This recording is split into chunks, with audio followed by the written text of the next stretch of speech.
សួស្តីពុកម៉ែបងប្អូនជាទីគោរពសូមស្វាគមន៍មកកាន់ Channel ប្រភពឆ្នោតយួនរបស់ Admin ថ្ងៃនេះ Admin មានលេខតម្រុយល្អៗរបស់ឆ្នោតយួនសម្រាប់ចែកជូនពុកម៉ែបងប្អូននៅថ្ងៃទី26 ខែ 12 ឆ្នាំ 2025 នេះដូចនេះ Admin មិនចង់ឲ្យចំណាយពេលវេលារបស់ពុកម៉ែបងប្អូនយូរតោះយើងមកតាមដានលេខតម្រុយរបស់យើងទាំងអស់គ្នាសម្រាប់លេខតម្រុយ2លេខមានលេខ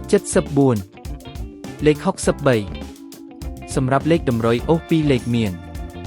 លេខតម្រុយទី1រអូស70និងលេខតម្រុយចុងក្រោយអូស60សម្រាប់លេខតម្រុយ3លេខមាន539គុណនិង571គុណសម្រាប់លេខតម្រុយថ្ងៃនេះ Admin សូមជូនពរឲ្យពុកម៉ែបងប្អូនជួបតែសំណាងល្អទាំងអស់គ្នាហេងមានលាភមានជ័យជាចុងក្រោយសូមកុំភ្លេចជួយចុច Subscribe និង Comment ហើយដាក់សញ្ញារូបកណ្ដឹងដើម្បីជួយផ្ដល់កម្លាំងចិត្តមកកាន់ Admin ជាពិសេសងាយស្រួលតាមដានវីដេអូថ្មីនិងលេខតម្រុយល្អៗជាប្រចាំថ្ងៃជាមួយ Admin សូមគោរពលាពុកម៉ែបងប្អូនពីខ្ញុំបាទប្រភពឆ្នោតយួនសំណាងល្អទាំងអស់គ្នាសូមអរគុណ